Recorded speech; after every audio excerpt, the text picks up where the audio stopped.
in pregnancy and hypertensive conditions, that would be great. I can take on a new job. So next, we are going to have, we're going to hear about the Lived Experience Integration Program. And so we're going to have a number of panelists that are going to be joining us. So I would say to please hold your questions and applause until the end, and we'll welcome them up. So first up is Dr. Annie Rouza, and she's a general preventive medicine and public health resident at Emory. She's originally from Haiti, and she obtained her undergraduate degree in biochemistry and molecular biology at Cornell, and a medical degree from Florida International University.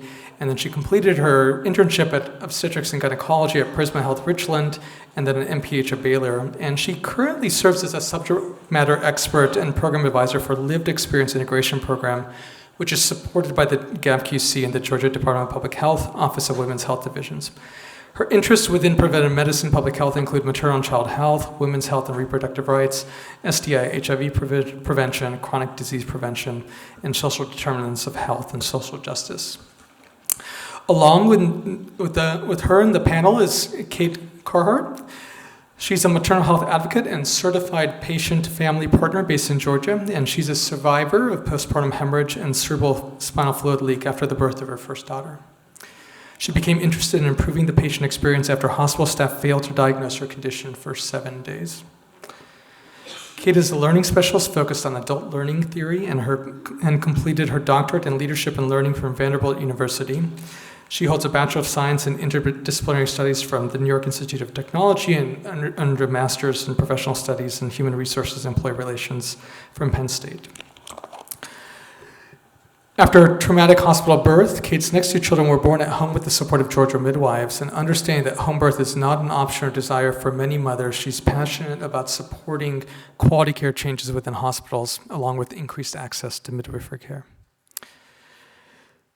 Quantrilla Ard is going to be another panelist who's a passionate behavioral scientist and Black maternal and infant health advocate, and currently she uses her social media platforms to engage and educate others about her doctoral research and personal experience with preeclampsia.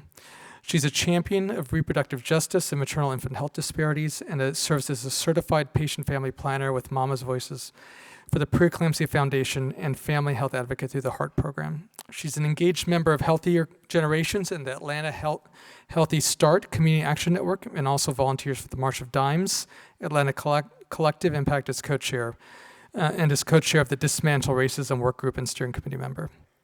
Dr. Ard partners with the GaPQC on patient engagement, lived experience, and serves on the Hope for Georgia Moms Maternal Health Task Force.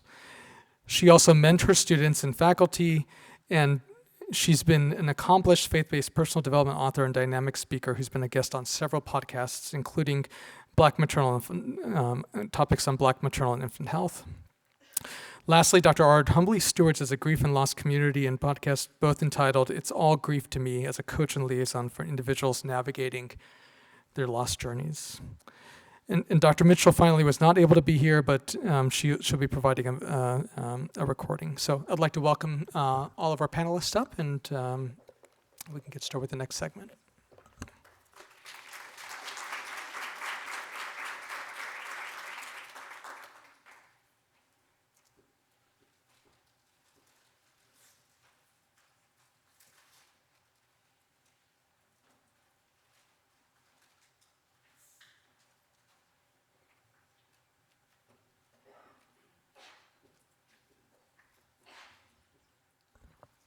Sorry, everyone, I am vertically challenged, so I have to bring this up.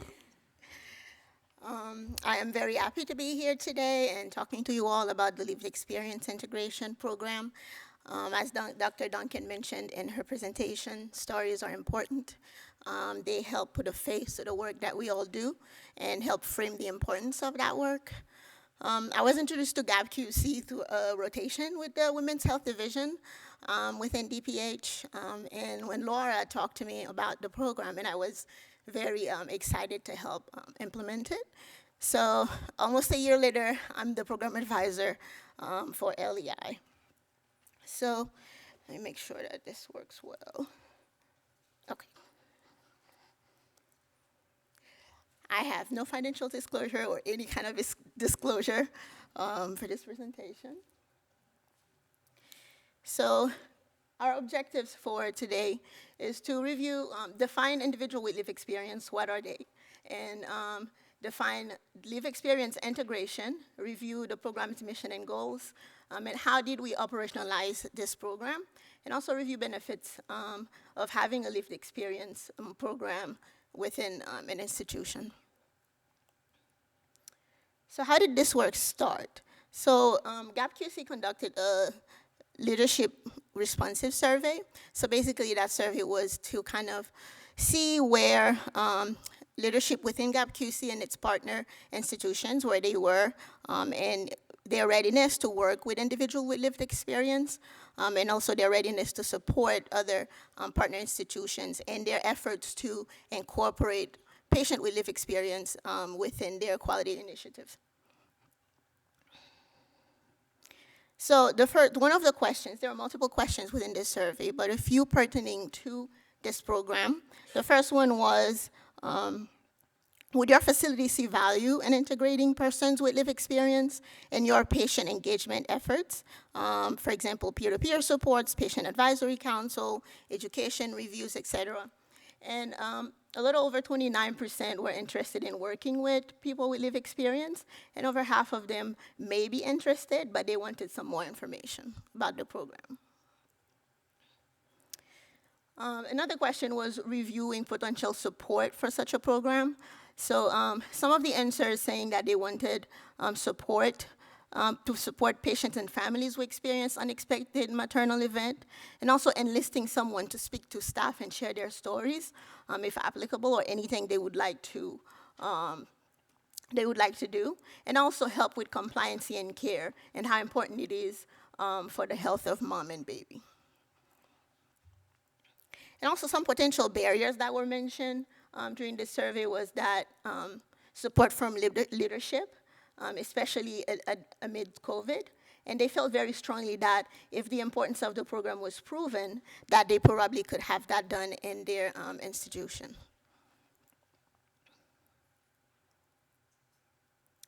So what are individuals with lived experience? Who are they? So there are different names for them. I've heard person with lived experience, patient advisors, peer support, etc., depending on their function. So they are people who are impacted by various social and health-related issues, and they can utilize their experiences to help shape health programs, policies, and practices. So their experience could be either direct, because they went through such issues themselves, or indirectly by taking care of family members who underwent such experience. So what is lived experience integration? It's engaging these individuals in various activities within an organization or agency that can help provide insights into possible limitations and challenges that are experienced by at-risk population. So it can help organizations tailor their policies and programs for these communities. So there's a 4-decade-long history of integrating lived experience perspective into healthcare policy, but mostly in the field of mental health. But I've seen in the field of maternal health and child health that it's picking up, which is good. Individuals with lived experience can engage in research and program evaluation. They can help with program delivery, strategy communications, etc. They can also serve as storytellers and advisors. So some of the benefits for these ILEs, they gain an improved awareness and knowledge about strength, needs, challenges, and barriers experienced by the communities that they serve. They get an increased self-efficacy and empowerment. There's a strengthened community connectedness and social and emotional support. They also gain better understanding of, this is federal program and agency, but also any healthcare institutions where they are integrated. And then this institution will have an informed and empowered groups of advocates with extensive networks and skills speaking directly to decision makers about the needs of the population that they serve. And for these agencies, so they will get an improved ability to deliver responsive services to their target communities. They will have representation from these communities, and also increased priorities of the community's influence on decision making. Also improve policies and practices so that they can direct their funding more towards their target population. So how did we start with creating the program? So through the leadership responsive survey that I mentioned previously, we saw that there was a positive trend toward having this program within GaPQC. So we partnered with an organization called Mama's Voice. And Mama's Voice stands for Maternal Mortality and Morbidity Advocates. So they are a maternal health patient advocacy coalition. They help recruit and train our individuals with lived experience. And this is a way to help them become advocates in order to amplify their voices, especially those who have been historically marginalized. So a few GaPQC leadership team members, they completed an 8-week course, Community of Learning, and this was to help them learn how to best work with individuals with lived experience. And through this Community of Learning came a 90-day action plan that helped inform the creation of this program. So as part of my rotation for the preventive medicine, so my MPH was in community health and implementation research.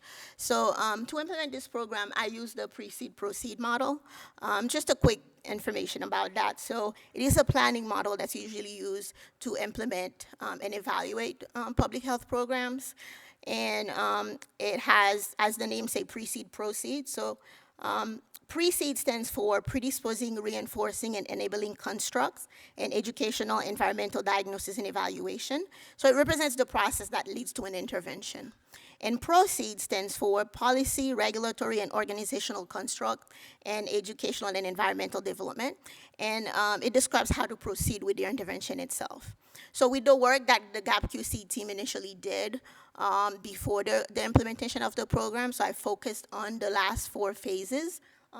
So the proceed aspect of the planning model, basically focusing on implementation of the program itself, which would be phase 5, and then process evaluation, basically looking at whether we did as we intended, as we planned the program, did we follow all the steps, and then looking at impact and outcome evaluation, basically what kind of impact did the intervention have on the community, and did it lead to the outcome that we expected.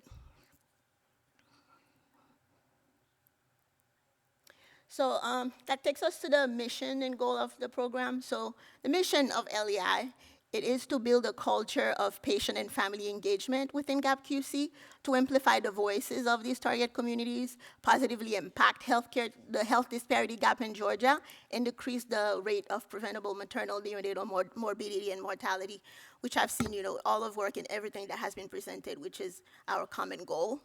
And the principal goal of the program is to fully integrate into GaPQC individuals with lived experience from these communities in Georgia who are affected by adverse maternal and neonatal outcomes. So for our onboarding, so we hosted a virtual orientation, and members of the GaPQC leadership team shared information about the collaborative with the individual with lived experience. We had a welcome packet that we gave to them that included an orientation manual and important documents, including financial documents, because they do receive a stipend for their participation. The goal is to find a fit where our individuals with lived experience can share their experience and where they can participate into the initiatives of GaPQC. And that includes committee meetings, webinars, and planning of events, all of that.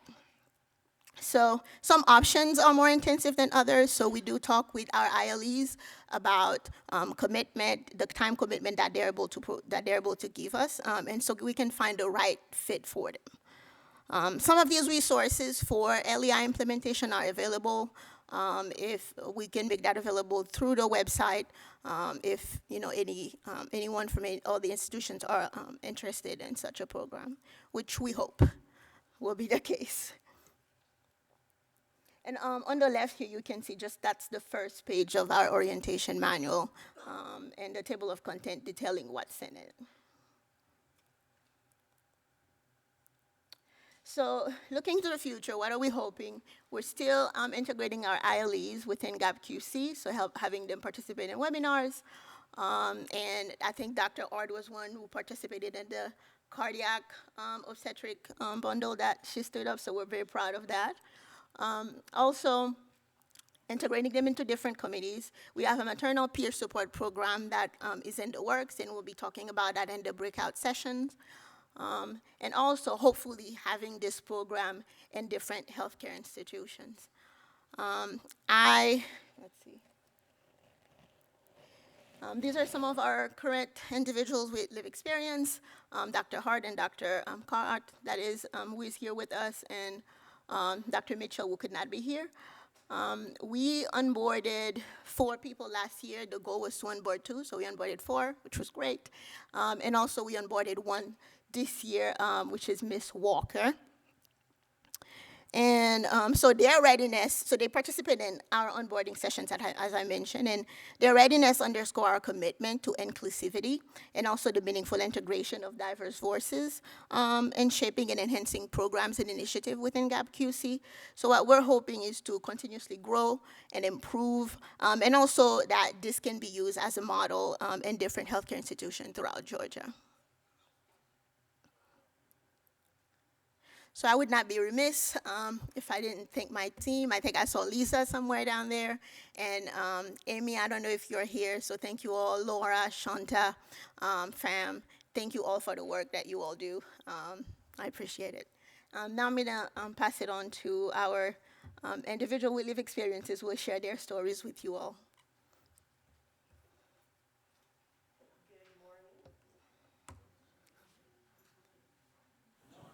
It's on? Oh, good. Good morning.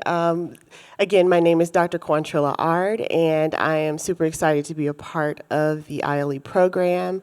My story originates in Maryland, where I was diagnosed with severe preeclampsia. And interestingly enough, I did not have the typical signs of preeclampsia, but I did know that something wasn't quite right, and I couldn't put my finger on it. I went in for a regular checkup to find that I did have increased or elevated blood pressure, and I was told to drive around to the front of the hospital so that I could check in, which was probably the first clue that something was going to go awry. So I get to the hospital, and at this point I'm super nervous, but I'm trying to remain calm because they're telling me that my blood pressure is elevated. So, I get there, and I'm trying to call my husband, who's actually supposed to come in. My husband is a surgical PA, and he was supposed to come into work that evening, so he was asleep. And it was so interesting because I'm trying to get him to, wake up, hey, we're about to have this baby today. And at the time, I was 36 weeks and just not prepared to have a baby this early. But as as it went on, I started to have these not so helpful interactions with my medical staff. The first interaction was with with the OB that I was supposed to see for my appointment, and he says, "Oh, well, don't worry, the baby's small, so you won't have a problem delivering the baby." And then once I got to triage, I waited and waited and waited and waited and waited. And I finally saw the doctor that I had been seeing throughout my prenatal period, and she says, "I'm so sorry, I'm not on tonight." And I'm like, ah. So I finally get admitted, and as I get admitted, no one is actually telling me what's going on. The nurse begins to wrap my bed, and I said, "Well, why are we wrapping the bed?" And she says, "Well, ma'am, you may not feel like it, but you're very sick, and you could have a seizure or worse." And I said, "Well, that's the first time I'm hearing that I'm this ill." She says, "Oh, yes, you're very sick." So I'm like, okay. And then next, I don't really progress as they are doing the induction. And I keep asking questions, but I felt like I was being a bother. And as I began to really get this feeling that my questions weren't going to get answered, I stopped asking them. Because more than I was really concerned about my health, I was concerned about being an ideal patient. I didn't want to be the crazy lady that comes in and screams and hollers and everybody's afraid on the hall. So I stopped asking questions, but that was not helpful because my health was declining and I needed answers. Next, my anesthesiologist came in because I was going to get an epidural. And as I'm trying to get in position for the epidural, he says, "Oh, goodness, aren't you a sensitive one?" And again, for someone who is in a very medically vulnerable state, you don't want somebody on your medical team to say, "Hey, you're being super sensitive." And so all of this began to just kind of spiral out of control. I had this induction, now I have this epidural, the baby's heart rate goes haywire, and now I have to have an emergency C-section. Again, opportunities for communication, opportunities for respectful care were overlooked. I received the epidural. I did feel all the things. Now, they told me I was going to feel pressure during the C-section, but pressure and pain are two different things. And I think we have to remember that people are smart enough to know that they are two different things. And as I began to tell them that I could feel something, I kept being ignored until I finally go into the operating room and feel myself being cut open. And so, unfortunately, the experience was not what I had hoped, but fortunately, I did survive. My son did survive. And one of the reasons why I share my story is because it is so critical to remember that women have a very unique understanding of their bodies.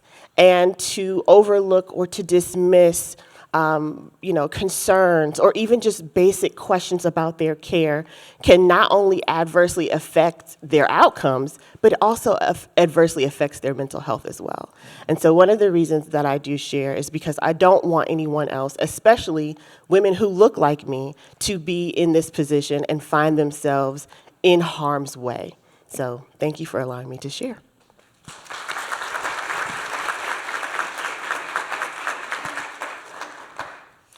Hi, everyone. My name is Kate. Thank you for going first. I appreciate it. So I had my first baby in 2019, and my hospital experience is a little bit more about after the delivery. So I had a very long and frustrating delivery. I was about 24 hours in, making zero progress when I eventually wound up on Pitocin and a pretty high dose of Pitocin at that point. And as most of you, I'm sure, all know, within 6 hours, that was that. I had to get an epidural, even though I had really hoped not to. I had the epidural. 8 hours later, I successfully delivered my daughter, 9 pounds of her, and I was so excited. And unfortunately, after that, though, my body decided, we're done. There's no more to do. We've put in all our effort. So I had a delayed placenta, which led to a postpartum hemorrhage. After all of this, everything works out wonderfully. I feel great. My daughter is brought to me, and honestly, it was the most blissful following 3 hours of my life up until that point. And then they moved us to a new room. We all got some rest, and I woke up about 2 hours later and felt like it was excruciatingly painful to move. I push the nurse button. The nurse comes in and says, "Of course, do you see that baby you just pushed out of you? Of course you can't move. Of course you're tired. You're going to be very sore. Don't worry, this is normal. I'll get you some Tylenol." That felt a little less than what I was hoping for at this point, but I also had never had a child before. So I believed her, and I went forward throughout the night. About 12 hours after my daughter was born at this point, maybe 14, I called again and I said, "I think something's really wrong. Something doesn't feel right." And I was again reassured, no, it's like running a marathon. It's like getting hit by a car. This is what it's supposed to feel like. You just delivered a baby. Don't worry, this is normal. My high pain tolerance now begins working against me. Because I do have a high pain tolerance, I was so excited to see my baby. But all of these signs prevented the staff around me from taking seriously how severe my pain was. When we were checked out of the hospital, I was crying and told the nurse, "I'm really worried something's not right. I was a college athlete. I've worked out regularly my whole life. I know what sore muscles are. I don't think that's what this is." And she said, "Don't worry, get home, get into your routine, start nursing, and if you're still having trouble, maybe see a chiropractor."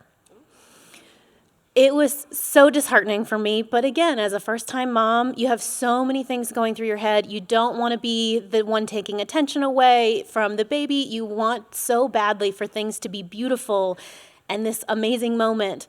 So we went home, and my husband and I had family with us for the first 3 or 4 days, but my husband's family lives in Massachusetts. My family lives in Florida. We were in New Jersey at the time. So all of our family leaves, and by day 5, every morning when I wake up, I am crying and upset, and we don't know what's wrong.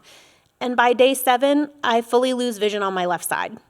And at this point, my husband calls our doctor and says, "What do we do?" And he says, "I think she's having a stroke. Get to the emergency room." So we have no family in town. My 7-day-old daughter and I, with my husband, go to the emergency room, where we find out through multiple scans and tests about 10 hours later that I have a spinal leak from the epidural. I've had it this whole time. They could have diagnosed it much earlier. There are solutions for this, such as a blood patch that can be done, or at least just knowing I'm not going crazy would have been very, very helpful. I have since subsequently had my children at home. I don't recommend that to other people. I hate saying it in a room full of medical professionals because I know everyone's going to come up to me afterwards and tell me how dangerous it is. I don't ever recommend home birth to other people. It is a very big leap. You do have to be extremely healthy, and you have to find the right team of people to do it with you.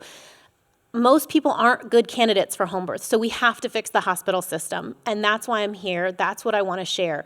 Women need to be believed, we need to be respected, and we need to be talked to in a way that helps them further share their stories as opposed to putting them down. So thank you for listening.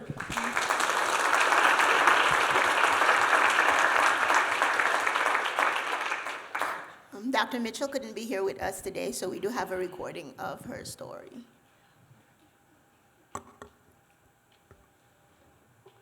Hi, my name is Jennifer Mitchell, and I've worked in public health for the past I think we did 15 first. years. I'm sorry that I can't be with you all today at the conference. Thank you for listening to my story about my experiences with a severe complication during pregnancy. In December 2019, at almost 26 weeks gestation, I went to the emergency department with what I thought was heartburn. It was a feeling that I hadn't ever had before, and it was in the middle of my chest. And it wouldn't resolve with any over-the-counter medications, even though I was taking what my OBGyn's office had recommended. 2 weeks before, I had had a totally normal appointment with my OBGyn, so I didn't suspect anything was seriously wrong. I had no other signs or symptoms other than some swelling in my feet, which I thought was typical for pregnancy. I remember feeling very hesitant to go to the ED because I thought that having heartburn wasn't serious enough, and that the staff would look at me and think that maybe I was blowing things out of proportion. I had a few tests done in the ED, and I remember the look of worry on the technician's face when she was doing an ultrasound on my liver. I remember blowing my nose at one point and blood pouring out and onto the tissue. I remember the physician coming into my room and saying that either I had fatty liver disease or I had HELLP syndrome. And I remember thinking, I sure hope it's not HELLP syndrome. I remember that things started moving very quickly, and that I was going to be admitted to labor and delivery. And on my way to labor and delivery, the ED physician looked at me and said, "I'm really glad you came in today." I later found out that if I had tried to wait things out at home, that I may not have made it through the night. In labor and delivery, I was diagnosed with severe early onset preeclampsia and HELLP syndrome. I was given a steroid shot to help my daughter's lungs develop, and I was given a lot of platelets. Following an emergency C-section, my 1-pound, 9-ounce baby girl immediately went to the NICU as I was still under general anesthesia. I remember waking up after surgery, still strapped to the OR table, and I laid there listening to the staff talk about what to do next with me, as I was going to skip post-op and go straight to the ICU. 2 days went by before I was strong enough to be able to sit in a wheelchair and go visit my daughter in the NICU. It was Christmas. My daughter passed away after 6 days, and watching her die was a deeply traumatic and life-changing experience. After we lost our daughter, I felt so many emotions. I was raw, I was angry, I was resentful. I questioned everything and everyone in an effort to make sense of this tragedy and why my daughter suffered the way that she did. I blamed myself for the failure of my body to provide a safe haven for her. I also played the if games with myself. If I had only been less naive about the fragility of life, she might still be here. And I was angry that I had taken my pregnancy and therefore her life for granted.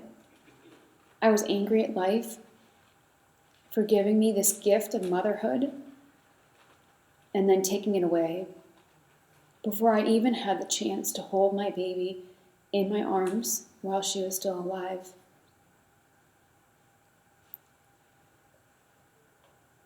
After we lost our daughter, I realized I needed a lot of help to process what happened to me and what happened to her. So I sought out other women who knew the depth of my pain and hollowness and that all-consuming ache in my chest and the fire burning behind my eyes.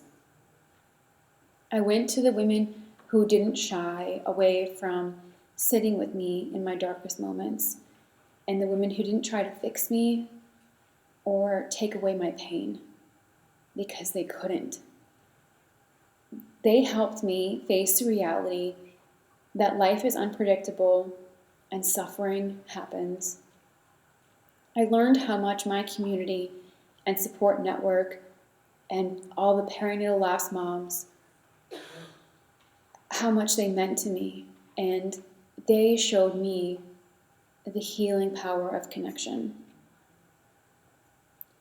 Every day I grieve and I mourn the loss of my daughter, and my grief has changed me in countless ways. I know that I will continue to change and evolve as I process what happened, and I feel reassured that my daughter's life and my life are forever intertwined, just as our bodies were, and that she will always be with me. I'm also grateful that my illness was taken seriously by the hospital clinicians, even when I was downplaying things. I still remember fighting on the way to the OR saying, do we have to do this? Isn't there anything that we can do to buy more time? Even though I was fighting and downplaying, I was heard and I was listened to.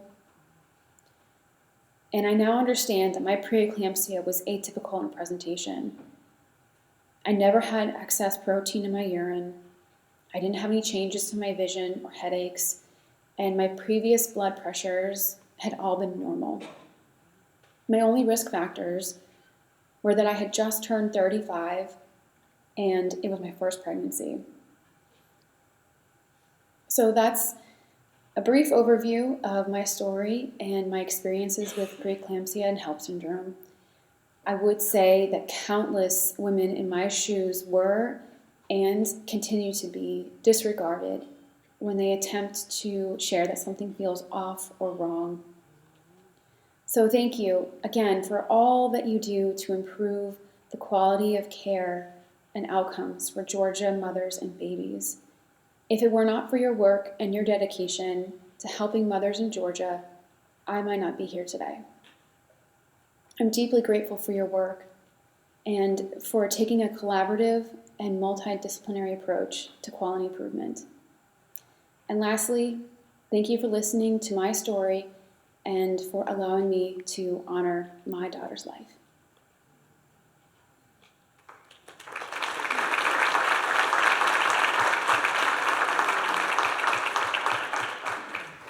I would like to end by thanking our individuals with lived experience. I know it takes resilience and strength to share these stories, and I commend you all for using your experience in a positive way to help impact, the care of pregnant people throughout Georgia. So thank you very much.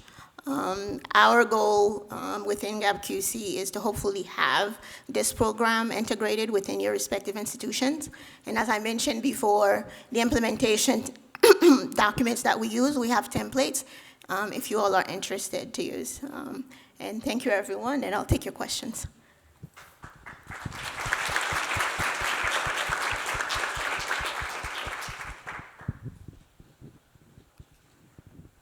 Thank you again for sharing your very powerful stories and centering the work that we do. And I think we have about 4 or 5 minutes for questions.